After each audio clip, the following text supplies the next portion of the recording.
Hit it, Phil. Da-da-da-da-da-da-da. Can it be the breeze that fills the trees with rare and magic perfume? Oh, no, it isn't the breeze. It's Jackson time. La-da-da-da. Stay tuned. Right after this episode. For our discussion.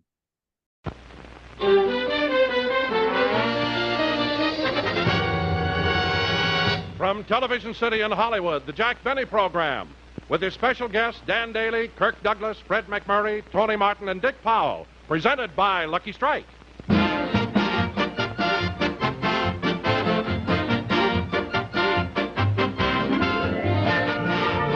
This is glamorous movie star Rita Gam. Know what I'm doing? I'm studying my chess. It's an interesting thing about chess. One move can mean the whole game. That's why I'm so careful with every move I make. I like to sit and smoke and really think it through. The cigarette, by the way, is Lucky Strike. I like its clean taste, nice aroma. It's my cigarette every time.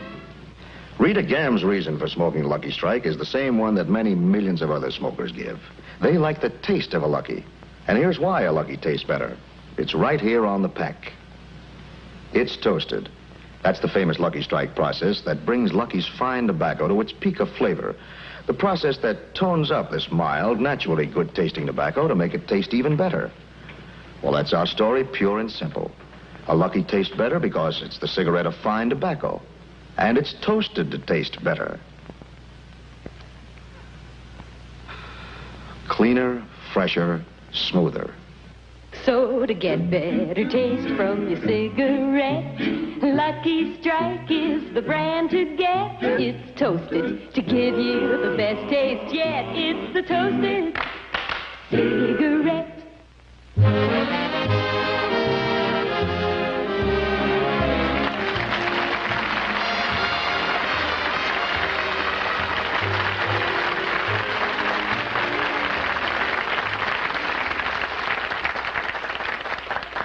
Thank you very much, ladies and gentlemen, and welcome to the Lucky Strike program. As you probably know, this is my second TV show of the season. And those of you who saw my first show 2 weeks ago will probably notice that tonight I'm a little more at ease.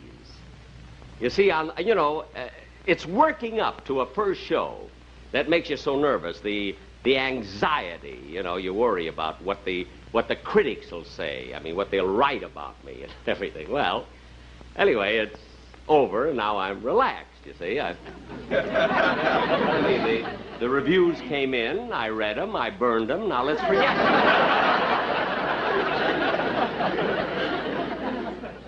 Although I must say that I did get some very exceptionally good reviews on my first show. As a matter of fact, I saved some of them to read to you here from different towns excuse me just a moment. These are contact lenses, you see. You keep the paper right up here. It's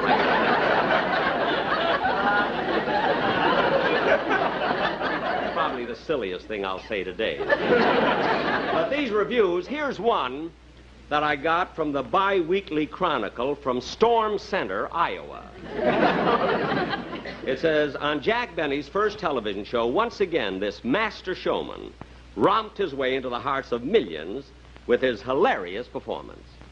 Well, it's kind of nice, I think. And here's one from the Daily Bugle from U-Turn, Nebraska.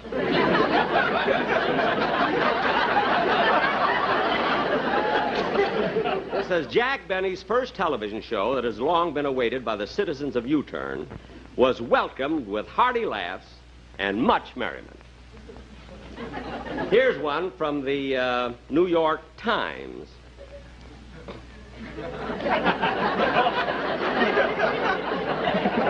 Now, here's one. Here's one from Whistler's Bend, Montana.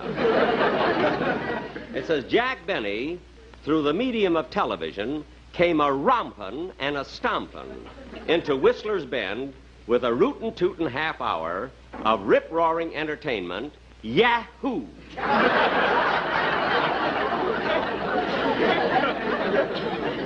Yahoo must be the name of the editor or something. Oh, here's one from the Chicago Herald American.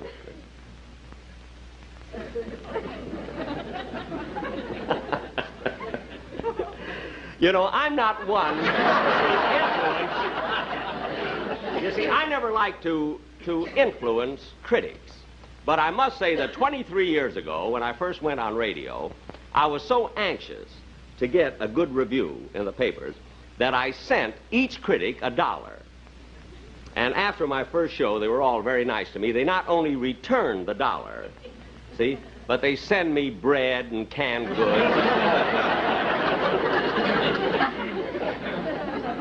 Well, that was nice. But now, tonight, getting back to my show tonight, ladies and gentlemen, you know, as much as I enjoy doing this show, I am anxious to get home because tonight, at my house, I'm having what we call a jam session. See, we have a lot of fellows who live in my neighborhood, and we all play different instruments, you see, and we meet once a week. And tonight, we're meeting at my house again, you see, and I'm the leader of the orchestra. And, of course, when I was a kid, you know, I didn't know really, for my musical career, I didn't know which instrument to take up.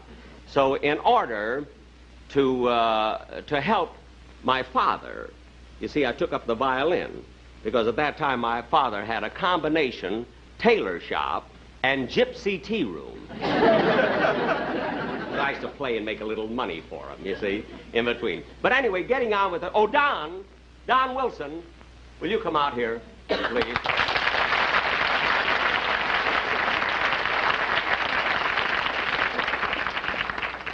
Don, did you rehearse, go through the number that we prepared for the commercial, the one that I was talking about this morning? Jack, I've been thinking it over, and I feel the same way about it I did this morning. I don't want to do it. What did you say, Don? I certainly don't want to do it your way. I won't do it. Look, Don, wait a minute, Don. You see, you have a contract with me, and you're supposed to do the commercial any way that I want you to do it. Oh, but Jack, the whole thing is so ridiculous and embarrassing. Don, believe me. Will you listen to me? I've been in show business many, many years. And I know that a commercial must be unique and different and entertaining. Now, you go and get the props. Oh, well. You know, ladies and gentlemen, I don't mind a man being stubborn. But when he's fat and stubborn, I mean, that's too much. I mean, I've had more trouble with Don over commercials. I've never seen anything like it. This fellow will not... Jack, all right. Let's do it and get it over with. Don, it's a commercial. Yeah. All right.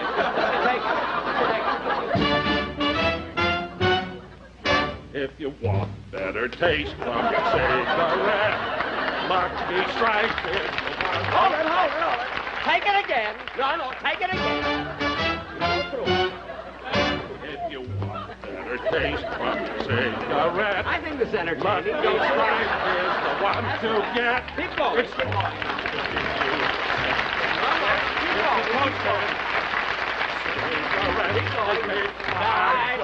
Take it over again. No, go.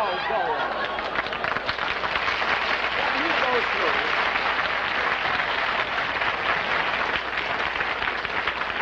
Now, Don, come back here. Now, look at it. Really, it wasn't bad. The audience loved it out there. You know? Well, I guess it was all right. You guessed? Yeah. Don, you were wonderful. I don't know. How do you know? Maybe tonight a star is born. With you, it could be the Big Dipper. Mr. Benny. You know, I mean, you don't have... Oh, Mr. What? Benny. You're wanted on the phone. Here? Yes. Excuse me a minute. Yeah, wait a run minute. along. You can take it right here, Mr. Benny. In the studio. Uh-huh. There you are. Hello? Hello, Mr. Benny, this is Rochester.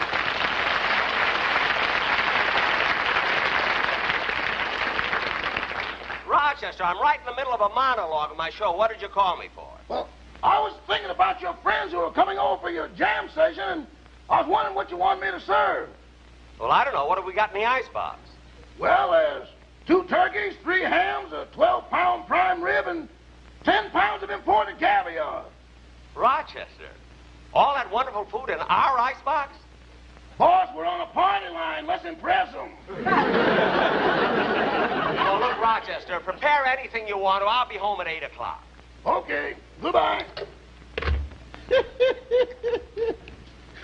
Oh, the boss sure gets excited about those jam sessions. Well, he said he'd be home at 8 o'clock. Yep, that's what he said, 8 o'clock.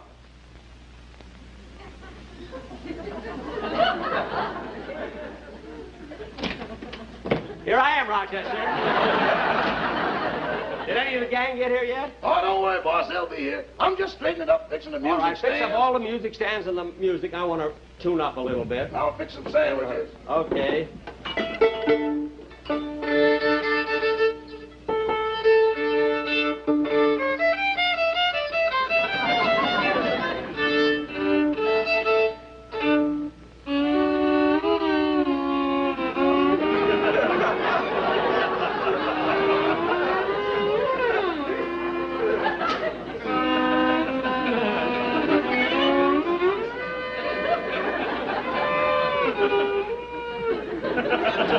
Rochester, what are you doing? I'm setting the clock back to 5:40. Didn't have a headache then.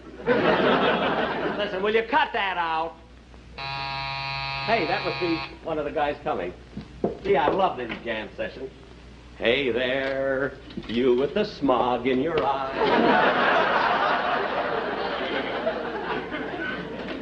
Hi, Tony! Tony Martin, how are you?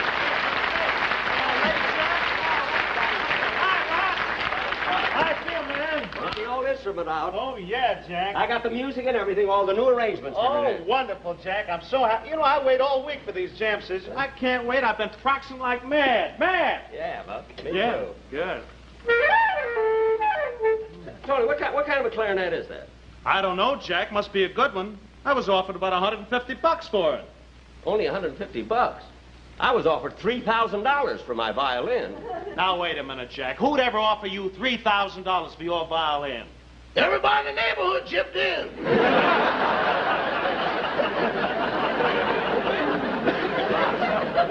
You mean to tell me, Jack, when you play, everybody in Beverly Hills can hear you? Some of the money came in from Anaheim, Azusa, and Coolabah. Rochester, will you do me a favor and go get the sandwiches? Yes. Please. Boy, boy, oh boy. I need a new read. And I feel awful dry, Jack. Real dry. Tell me, how's Mary? Oh, she's fine. Haven't seen her for a long time.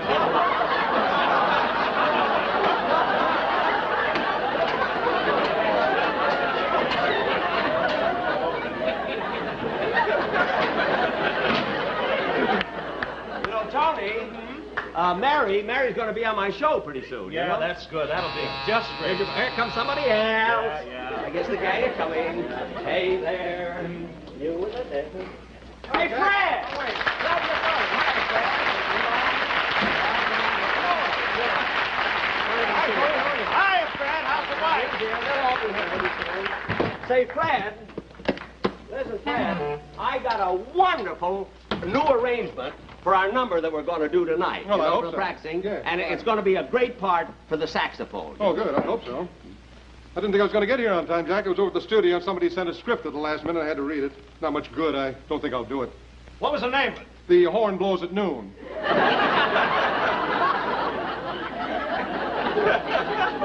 The horn blows at noon? Yes, the Warner Brothers wanted to see what it looks like in the daytime. Very funny, very funny. I thought so. Yeah. Glad you looked good. Yeah, I didn't have a chance to get lunch.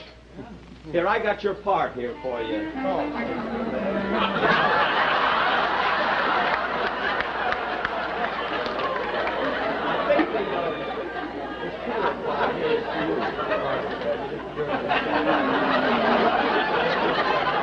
Just go over this part and see if it's all right, will you?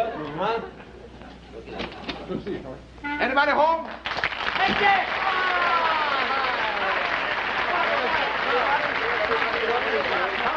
Say, am I late, huh? No, there are only three. There'll be a couple more. I'm sorry. I'd have been here a little sooner. I had a little accident. Did you get hurt?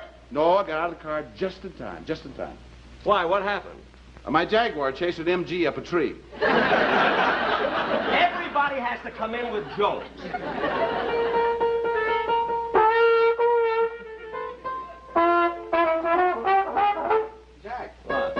Your piano's out of tune. Here. Here's this. Is that my part? That's your part. Well, here. don't rush me, don't rush me. I'm a little tired, been shooting all day. I want to relax a little bit. On this saxophone.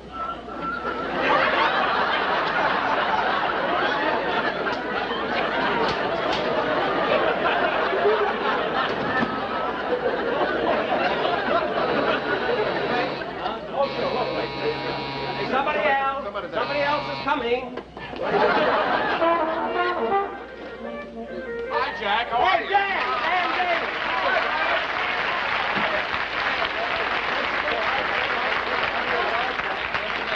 Well, almost everybody's here now. Okay. Hey, Jack. What? Jack, I've been looking over this arrangement, this new one. Mm-hmm. I don't see any part in it for me. I mean, this da-da-da-da-da-da-da.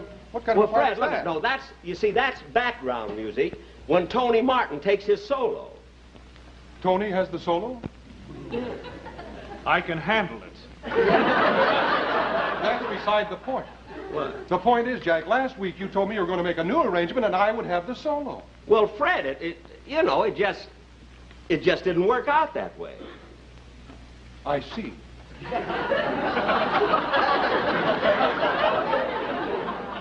Fred, what are you doing? I'm going home. I'm a movie star and I'm not going to be humiliated like this. Fred, Tony, you talk to him, will you, please? Now listen, Fred, I know how you feel. You can have the 12-bar solo, but please put your horn together and join us. Come on. Well, all right. I think we ought to play the arrangement just the way it's written. Look, Tony and I can handle this ourselves. Yeah, we don't need a dancer to tell us what to do, you know. Thanks, Tony. You're a peach. Why, certainly, let's play something. For heaven's sake. Let's play anything.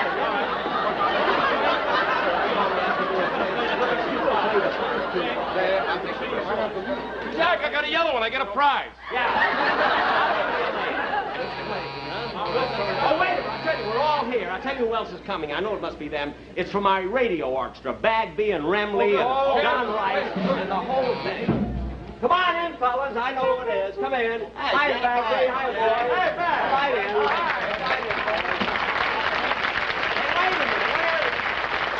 in, fellas. Hey, where's Frank Remley? Oh, he couldn't make it, Jack. You see, he lives in Hollywood and you live in Beverly Hills. What's that got to do with it? Well, he can't leave Hollywood without getting permission from his parole board. Well, what are we going to do? Oh, don't worry, Jack. I called up another You missed the word parole at every rehearsal. Don't you worry. Well, who's going to play banjo? You got somebody? I called up another banjo player. Let's play. Let's play. Oh, wait, that must be the banjo player. That must be the banjo player. Hey, Kirk!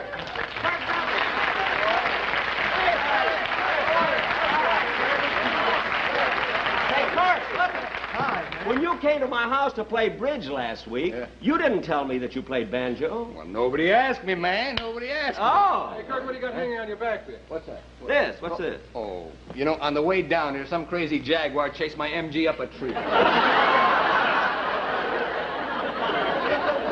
What did you want me to do? Shoot it? I thought you made up a joke. I haven't seen you for a couple of weeks. Yeah. You look a little heavy, like you put on some weight. No, I'm the same. My weight hasn't changed. It's always 180. Gee, I don't believe it. You look like you weigh a lot more than that. Well, I don't think so. I'll find out here.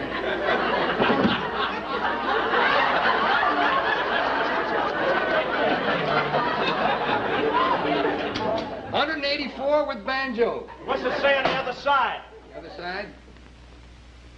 Bowling in the basement. You all go down now. Later, We got what kind of sandwiches are they? Peanut butter and jelly. Peanut butter and jelly? What happened to the hams, the turkeys, and the imported caviar? What? I'm on your party line. Oh, well, what's the difference? We'll eat later. Hey, Kirk. Now, look, Kirk, come here. I got the part for you right here. Here's your music for what we're going to play. Music? You know, I don't read music. All I can play is Bye-Bye Blues. Well, look, we're not going to play Bye-Bye Blues. We're going to play Basin Street. I don't know Basin Street. I tell you, the only thing I know is Bye-Bye Blues. Well, for heck, we're going to play Basin Street, then fake it. All right! Jam session. Just play. I gotta get out of here. Now, wait a minute, give me a hand.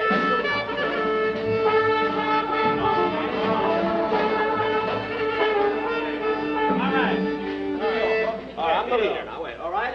Ready? 1 second. 1, 2, 3, 4.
And this is my house. Those are my drums. Choose horn. Let's play. For heaven's sake, now play what we got rid of, will you? All right! 1, 2, 3, 4.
But first, here's a message from our sponsor.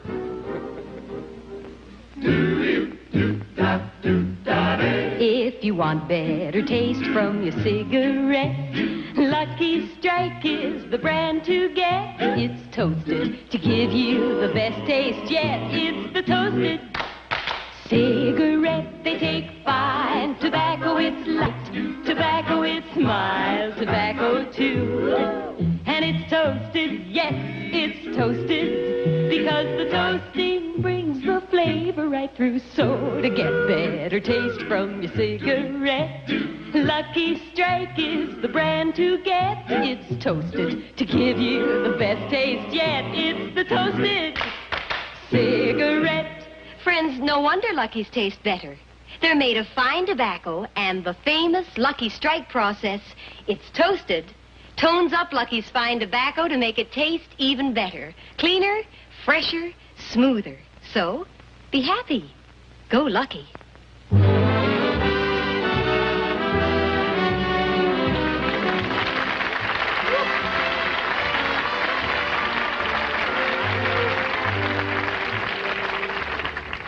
ladies and gentlemen, if you think we played badly, how about Stanford yesterday?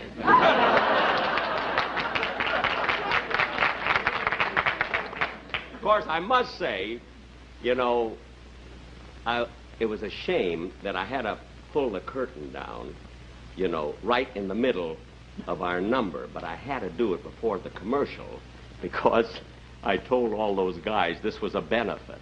Anything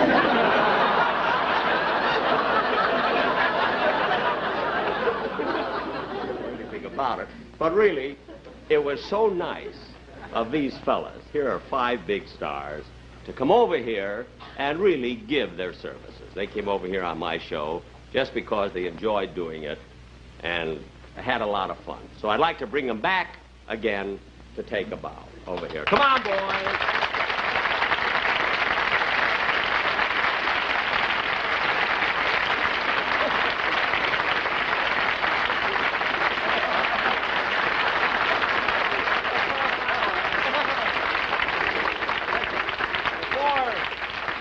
I would like to pay you all a compliment. You are the lousiest musicians in my life. But, you know, I do think, in all fairness, ladies and gentlemen, the fact that they did come here for nothing, to work for nothing, I do think that somebody... Yes, Fred, didn't you know about that? They didn't tell me that. Oh, well. I'm telling you now. The only thing, I do think it would be fair if just, you know, if somebody went back with something. Now, I want you to forget that these are all big stars, you see. I want you to just consider them musicians, amateur musicians. Now, I'll hold some money. I will hold a $5 bill over each one's head. And the one who gets the most applause is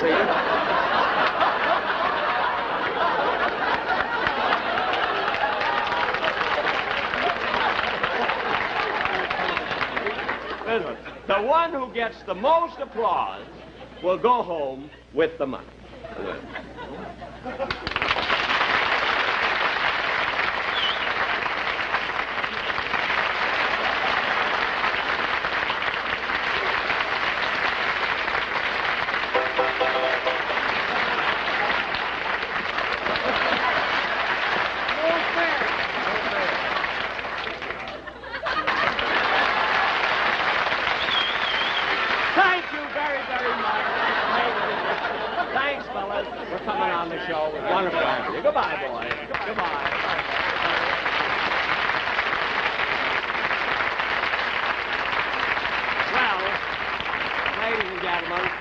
So much for our spectacular.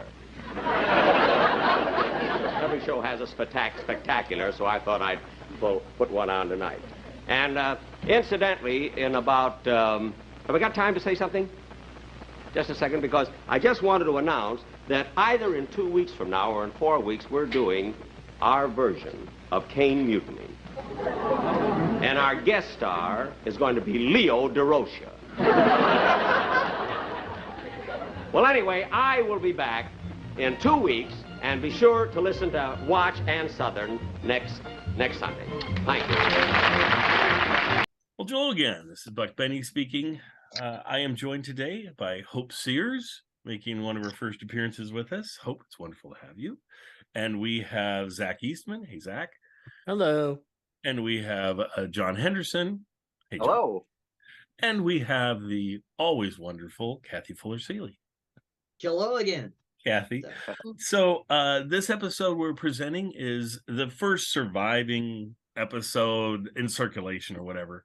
Because just to remind everybody, as far as we can tell, every episode of the Jack Benny TV show survives somewhere. Not necessarily places that are easy for us to get to them, but it's nice to know that they're stored away somewhere, and hopefully eventually they'll let the public see them. Unlike the radio show. Yes, a radio show does have truly missing episodes as far as we can tell. We hope somebody has somewhere and they will eventually turn up. But yeah, the early seasons especially, we don't have much chance of them.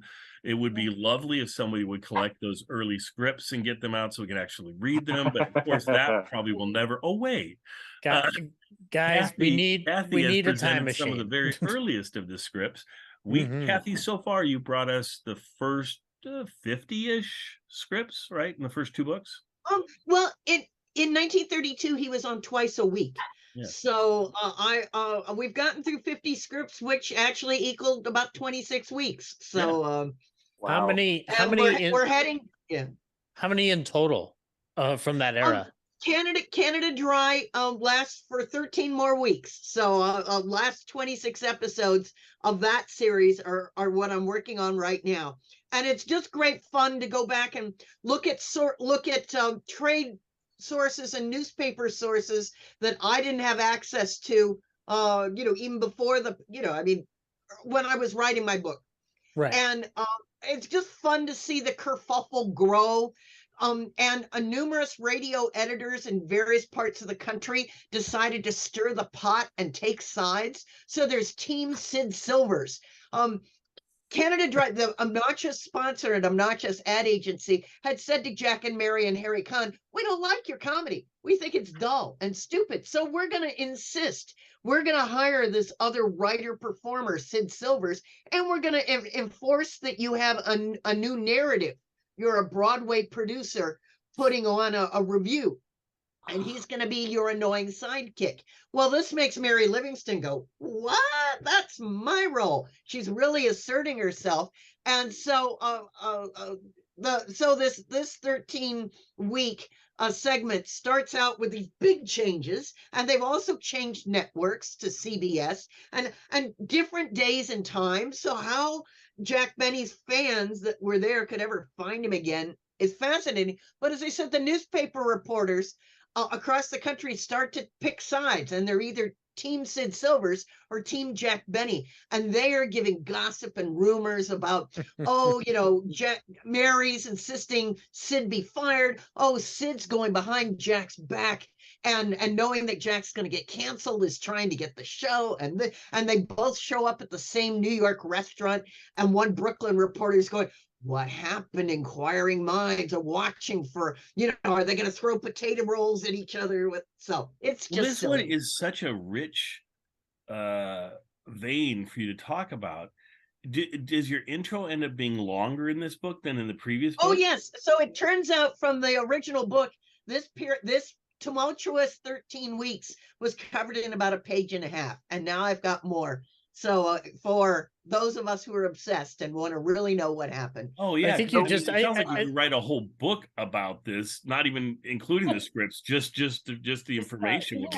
Kathy, there's always been talk about, like, why write a book about Jack Benny? He was too nice a man. I think you just literally found the Jack Benny biopic we want to watch, which is this. Well, there you go. This is a mini series, like, yeah.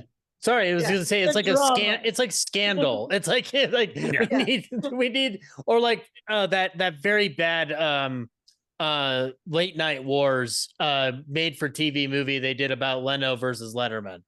Like, we need something like that, but taken seriously for HBO. Just get Jack on HBO. Is this backwards to you guys? No, it's forward. Okay, it's backwards for me. So I'm assuming it's forward for you. I don't know. Yeah. But I will say this, I just want to plug Kathy's book for a second, especially this one. This is her second volume of, I believe, right? Yeah, this is the second one. Yeah. And the second one right now, just to tell you, at least last I checked, last week, the hardback is always like $7 or $8 more than the paperback. But right now, for some reason, Amazon has the hardback as being like $5 cheaper than the paperback. So I would go out and get the hardback. The hardback has, when you get the hardbacks of these books, the paper is just a more deluxe, softer paper, and having the hardback is just so nice. And so I would highly recommend these books. And if I can show it so you can see it. So yeah, so they're out there on. She's got 2 of them. The third one coming out soon at some point. And anyway, I need to get a great read. And the thing is, if you're a Benny fan, honestly, when you read these things, you can't help but hear Jack's voice as you're reading it. And it's almost like because sometimes I will read one and I'll think, did I hear that episode? Oh, no, that's one I read. So, and I can't, after a while, you can't remember which ones you've read and which ones you've listened to because your brain sort of fills in that. That's awesome. Yeah. Yeah. Kathy, I was just gonna say you've answered a question that I didn't realize that I had, because I always forget it, is that sometimes Jack is sometimes just randomly portrayed as like a Broadway gossip columnist, and right. I never understood where that came from, because I was like, I'm sure that existed, but I was like, I'm not sure where that comes in for Jack. So did he end up actually kind of doing that for a while then? They did it for about 5 episodes, and then Jack Mary and Harry Kahn had a big fight. They went in and confronted the sponsor and the ad agency, and they said, "Stop, quit this, or we'll walk." But and it's so 5 episodes. Yeah, it's 5 episodes, and that's all it takes for him to like. I've seen like maybe I've seen like some magazine and like some like the the movie like the Broadway Melody of 36. It's a popular. It's a and popular so that's where that came from. Well, it's connected. It's connected. Okay, but it only takes 5 episodes to build up that separate picture of him, which is so interesting. There you go. There you go. But Canada Dry had the last laugh, they thought, because they said, okay, we'll fire Sid Silvers. We'll let you have your original format back, but we're not going to renew you. So they knew by December 20th, I've just learned, they found out on December 20th that they were being canceled on January 26th. And so I want to see what kind of revenge episodes are they going to be doing this last month. So that will be interesting. Well, I like it when you talk about the upcoming book. It's so interesting, but I also hate it because I have to wait and I want to read it now. But it's okay. It's coming out hopefully sometime this spring, so we can read it in spring and summer. So that'll be wonderful. I can't wait for it. Anyway, let's talk about this week's episode. This is the jam session episode where it's jammed with guest stars for sure, and it's a fun little interesting episode. I find the last bit of it to be a little bit of a one note or one gag thing, but it's a good gag. It's just played over maybe a few too many times, and they could have played around with a few of the other Benny pieces to do this. I don't know, but anyway, we'll go around and find out what people thought of this episode. So let's start with Hope. What are your thoughts on the jam session episode, and is it one of your, do you really like this one, or is it one that you don't really think much of? Or out of all of them I've seen, this one held my attention the least, because it's just, I feel like it's the same gag over and over of the cheap, like everything's a vending machine. Everything's a vending machine, and I'm like, okay, I get it. Everything's a vending machine. It's that gag over and over, and then at the end, it's the kind of like who do you like more, basically, gag, which had already been done on the show before, and so it held my attention so little that I'm like, I'm looking at these guest stars and I'm like, these are great guest stars, but like they're not even holding my attention because it's the same gag. Exactly. I'm going, if you would have written an episode featuring Kirk Douglas as your main person, and it would have been written all about Jack coming to Kirk's house to talk him into coming on the show, which is a standard thing that he does a lot, it would have held up a lot better than this, in my opinion. Or certainly Fred MacMurray is so great. Yeah. I love Fred MacMurray, and it would have been so much fun to play him up. Even with the little that he has to do here, he takes on kind of a persona and brings it out as kind of this, well, yeah, I should be featured more than this, and once that sort of thing. And it's just yeah, exactly. It's just I'm leaving. Oh, I can't have my solo back. Well, then I'll stay. It's like, it's just kind of cute, but they could have played with that so much more if he'd been the main person. I think they almost, by having this many people that he's trying to feature all of them a little bit, it kind of takes away from the whole thing, especially since he gives them all the same joke. It would be like, it's like, come on, please. Or even if they would have not had any of the jokes, you'd have other things that they're doing, and just have the one where with Kirk Douglas, where he's like, no, I think I weigh this much. I don't think it's changed. And then he goes and does the scale one. I think I would have just left that one, and it would have made it have more impact. But it's so watered down by that point. As soon as they talk about the scale, it's going to be a pay scale, isn't it? And there it is. And I guess there's two jokes. One is everything's a vending machine.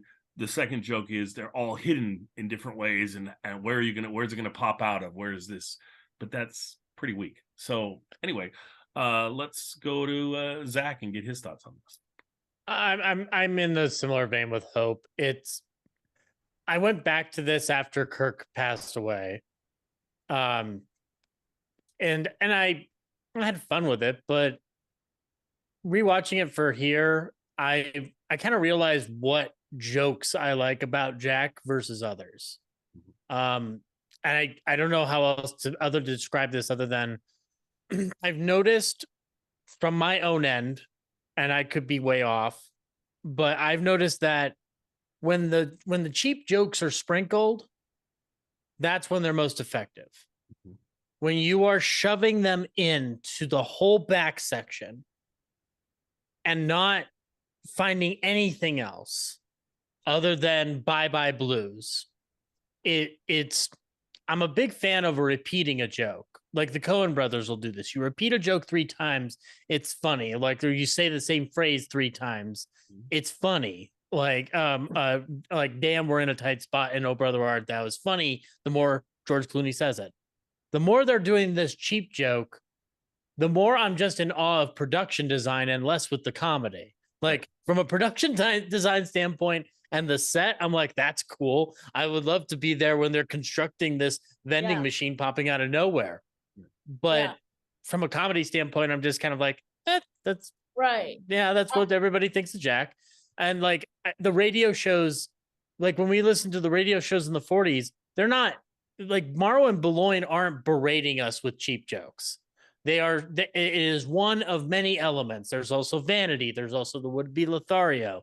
And I feel like the best Benny gags end up being when it's a combination of all those elements instead of just one versus the other. Like the Marilyn Monroe episode has a similar thing where I love it, but it is mostly Jack thinking he's a sex symbol that could have a shot with Marilyn Monroe. Right. So I do think that this suffers from an imbalance. But I think cute. Marilyn in that case brings it up to another level with her performance as part of it. Yeah, exactly. That's the reason that the other thing I want to point out about that concept, Zach, is there's a difference between a repeated joke and a running joke. And the running joke, I love running jokes. And they do some running jokes in here where one of them will pick up on something the other one had said. So those work. But the repeated jokes or the cheap jokes don't work very well. Yeah, no, it's just we're just getting the same thing over and over again. And it's like hearing the "Where's the beef" catchphrase 15 times in one day. It's like, I get it. I totally get it. And I think Hope had something to say on this. Hope, what do No, I just wanted to say I think it's a bad sign when I start actually getting into reality, because when the scale came out, I thought that clock wouldn't work if there was actually a scale in it. And I was like, that's a bad sign. I'm like worried about the clock more than I am this joke. The benefit I find from it ultimately is that it is interesting to watch all those different guest stars in one room. Like, yes, you're not going to see Fred MacMurray and Kirk Douglas and all those guys hanging out in the same room necessarily all the time. And I think so they're cute. having fun together, and that helps us to enjoy it with them instead of enjoy the entertainment they're presenting to us. Get in the moment with them like you're in the room, and then it makes it better. And this isn't like our last week's discussion with Road to Nairobi, where like you have like super awkward issues with the episode. Like the episode's completely competent and fine. Yeah, it's just there. Like it's nice to have. There's not every episode of Seinfeld's great, you know. No. But you enjoy it nonetheless, or Friends, or whatever you show. This is one of those episodes, though. If we didn't have it, if it was one of the ones locked away, and you read who was in it and everything, you'd be like, oh. I want that episode to be one of the ones that we find, one of the lost episodes that we get shared, because that sounds like it's going to be great. And this is the opposite of the Dick Van. This is the opposite of the Dick Van Dyke guide for this episode would sound awesome, but then you'd watch it and be like, I can't imagine not be let down once you hear, oh, Fred MacMurray's in this and Kirk Douglas is in it. Oh my gosh, what is this going to be like? And this is the opposite of the Dick Van Dyke episode, where you hear about that and you do get a reward for your anticipation of it, right? Whereas this one, I mean, I agree. I think it's fine. I don't want to be a Debbie Downer. It's a fine episode. I've watched it a couple times before. I don't go back to it as often as I do the Bogart episode or other episodes or the 4 a.m. show. Like those are fun for me. Let's go over to Kathy and get her thoughts on it. Kathy. Well, I'll go last. I want to hear from John first. So, okay, John. We will go to John. And John, and I would hope maybe you found some obscure something in here, but I have no idea. So go ahead, John. Oh, the only reference in this one that I there wasn't a lot, right? And so I would say The Horn Blows at Midnight, Jack Benny's last movie. Not everybody would know that he did a movie, and it was considered a flop, and it was called The Horn Blows at Midnight. So if you know that going into it, then you'll get the one reference joke in this episode. But I gotta say, not every episode of Jack Benny is a winner, but this one is a winner. I love this episode, and you guys can have your opinion, but I don't care. I thought it was so fun. I loved seeing all the celebrities, even though I didn't know them all. Like, I guess Dan Dailey must be a dancer. I didn't know who he was. I've heard of Tony Martin. Is he a singer? I think so. He's in the big store with the Marx Brothers, John. Okay. Yeah. Dick Powell, I know from Richard Diamond, Private Detective, and he's in a movie, and he plays Sam Spade, Murder My Sweet. I just got that for Christmas. So it was fun to see Dick Powell in person rather than just a voice on the radio. He didn't get a great, huge part. He's in then you get Fred MacMurray in there, who, like you said, Buck, he. You were saying he's in what, Zach? I was gonna say Kirk Douglas and Powell are in The Bad and the Beautiful together. So if you want to find them in another room together, that's where you're gonna go. Sorry, the reception cut off for you there, bud. Sorry. Yeah. And then go ahead, John. You can finish up. I was just gonna say Fred MacMurray is so charismatic and yet casual, where he steals the show. He's fun to watch, and yet he's not like in your face. So I love Fred MacMurray, and in this episode he really shines. And then you get Kirk Douglas in there, who's like the biggest movie star you can think of, and I think he's nailing it. His banjo stuff is hilarious. His back and forth, when he starts playing and he's playing a different song and they stop. I just thought the whole thing was great. This is the best kind of live TV, in my opinion. Whereas last week with whatever week ago it was the worst. Bob Hope, it was maybe a bit too much going crazy and off the rails. This was just the perfect amount of off the rails live spontaneity. The first time the guy goes in there and it's like he's been there a million times. They must jam every week, and he opens up the thing and it's a vending machine. That surprised me, and I thought it was hilarious. And the fact that they return to it, and they're all these different crazy places, like you said, Zach, it's sort of a marvel of set design that they were able to do it. But I also thought it was delightful every time, and I loved the episode.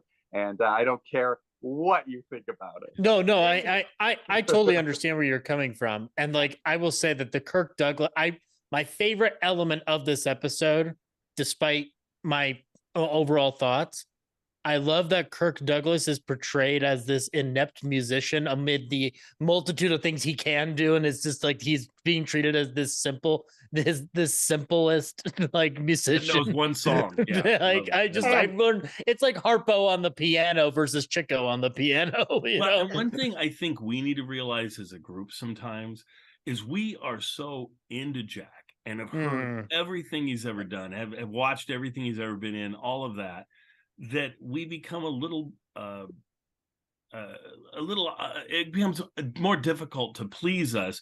Whereas I think the standard audience may watch this and go, wow, this is great. But go ahead. Well, let me say one more thing.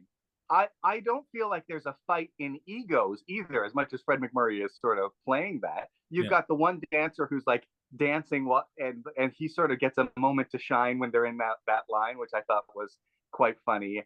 And they really work together in their timing and everything. I thought it was hilarious when Jack Benny counts them in. That wrong. That was such a funny gag. And there's one more thing I was going to mention if I can remember. Oh, but the highlight of the whole episode, to me, is the Don Wilson part, where Don Wilson is grumpy and they go into that jump rope bit. Oh, I love Don Wilson, and that is a perfect use of him also. All right, go ahead. Okay, well, you all are absolutely right, and indeed, I totally agree with everything in all sides, and especially Daryl when you say that we get jaded because we love Jack. But this is really an example of how different we are today from 1954, 69 years ago, because Variety thought this was the best thing that Jack Benny had ever done. Yeah. And in reading the review, we'll see why. To take us back to the fall of 1954, TVs are still small, and most major stars, movie stars and singing stars, they have refused to appear on it. Jack is already getting very famous for the first appearance of Humphrey Bogart on television and the first appearance of Marilyn Monroe. And so the fact that you've got these 6 stars who are at that point extremely big in other medium, movies and recordings and, live shows, was a big, made a huge difference to the Variety reviewer. At the risk of pedantry, I want to read you this, and so to understand how different the life was back in 1954. They write, any video show with 6 top names is well qualified to call itself a spectacular. And when Jack Benny tagged off last night's bi-weekly show with this appellation, it may well have been a gag to him, but to millions around the sets, it must have been accepted at face value. In its own chosen field of comedy, it was spectacular in its conception and effect, a rousing half hour that will challenge his best to come in the months ahead. The device for integrating the offbeat talent of the marquee crowd was absurdly ingenious, that of having each play an instrument in a jam session at Benny's home. Tony Martin was on clarinet, Fred MacMurray sax, Dick Powell trumpet, Dan Dailey drums, Kirk Douglas banjo, and the guest conductor, because it was at his house, was the fiddler from Waukegan. The Dixieland cacophony was continually interrupted by the interpolations of Douglas, who knew only Bye-Bye Blues. The rest played Basin Street Blues, but Douglas finally won out and had him going bye-bye by the finale. This was the year's high comedy spot on TV, and the byplay between Benny and the bandmen was as lively as the jamming. Said Benny afterward, if you think we played bad, what about Stanford? For a wrap-up, he held a $5 bill over the head of each, which, with audience applause to determine the winner, Benny pocketed the fin. The writers gave Benny Rochester and the guests plenty else to keep the howls heaping high. Benny's opening monologue bristled with sharp-witted comment on what the critics had to say about his first show, and those who came to his home found slot machines concealed for Coke, apples, peanuts, cigarettes, and weighing. Don Wilson still pouted, but finally agreed to do Mr. B's Lucky commercial while skipping rope. So, it's interesting, as I said, to have to put ourselves back in that world where TV is this little thing, and these are big name stars, and that they're appreciating the noise and just the live appearance of big name people who wouldn't otherwise be on TV. Well, and I didn't realize John was writing articles back then, but apparently that was... All right, you win, John. It sounds like your assessment of this ties right in with what that person thought. John, and like you made a good point, John, though. Like you said, like something about it being live. Like I think it probably plays off better live than it does on TV, because I'm thinking about it and I was like, oh yeah, some of the other shows I might not like, it wouldn't be as fun live, but that show, watching it live would have been different. It would have been fun. The energy would have been more there. It doesn't bother me when people disagree, but I'm glad I won you guys all over. I wonder if we have, Kathy, if you read any of the reviews from the first week's show. The first week's show wasn't even covered. I looked at the New York Times to say, oh, could I find the review that Jack put away? They didn't even mention it. But Jack Gould gives Benny high praise for this episode. Because Fred Allen had been on Omnibus the week before, only an hour or so after the aforementioned Mr. Allen had sounded his gloomy tocsin for the future of all comedians in broadcasting, his old sidekick, Jack Benny, came along to disprove the treadmill theory of oblivion.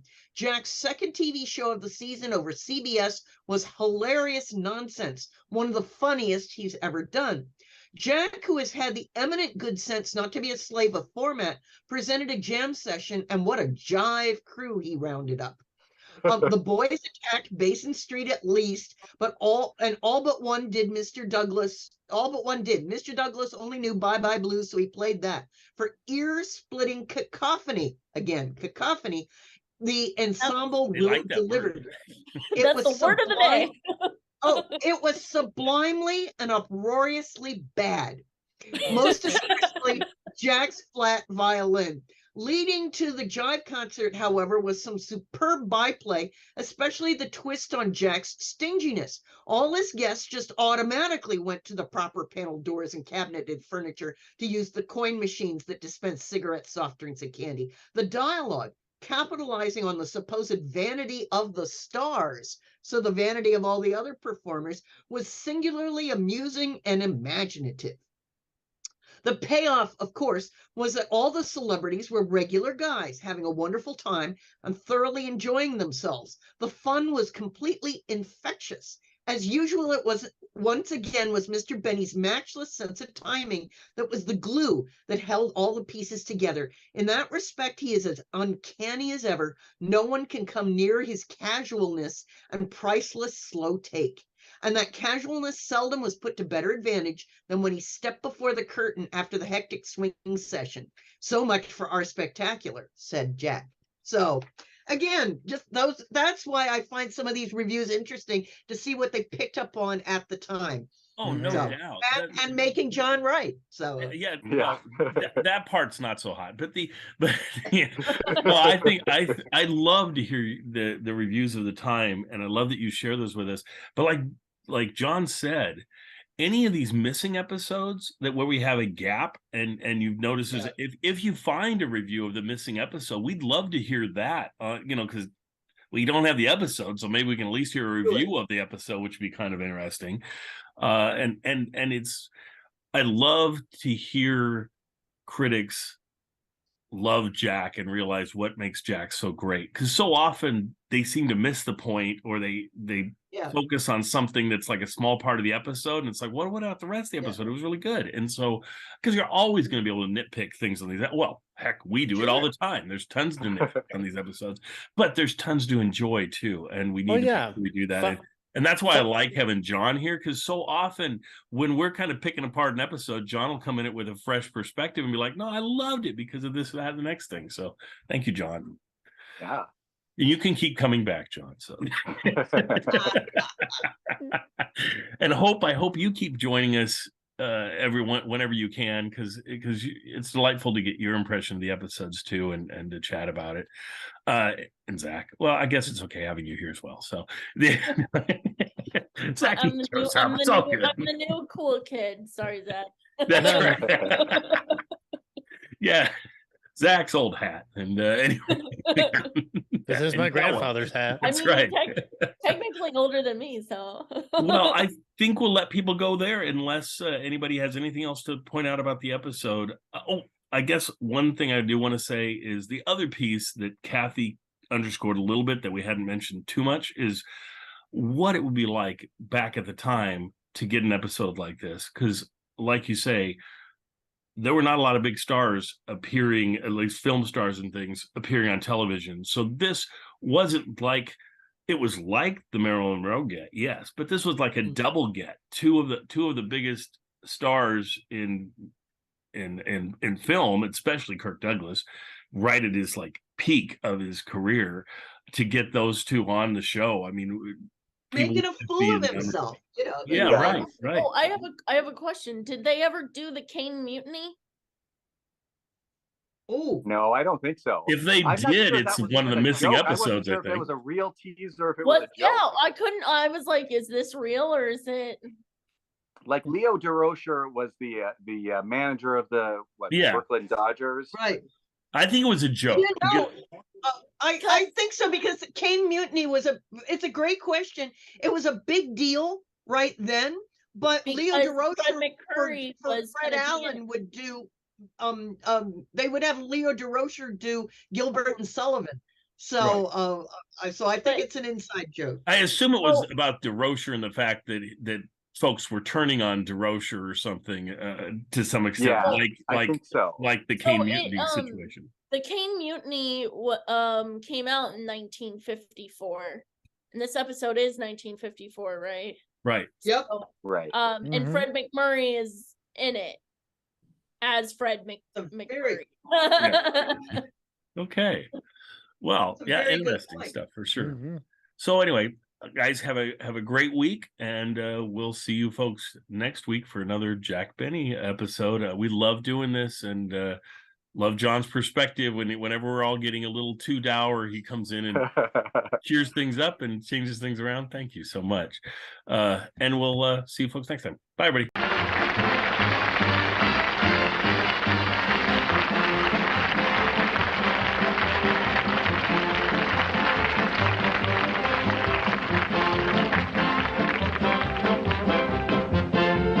Remember, 1 week from tonight on this same station, Ann Southern returns in Private Secretary. Jack Benny's next television show will be in 2 weeks. In the meantime, be sure to listen to Jack Benny on radio every Sunday night over the CBS Radio Network. The Jack Benny program has been brought to you by Lucky Strike, product of the American Tobacco Company, America's leading manufacturer of cigarettes. This is Don Wilson saying, be happy, go lucky.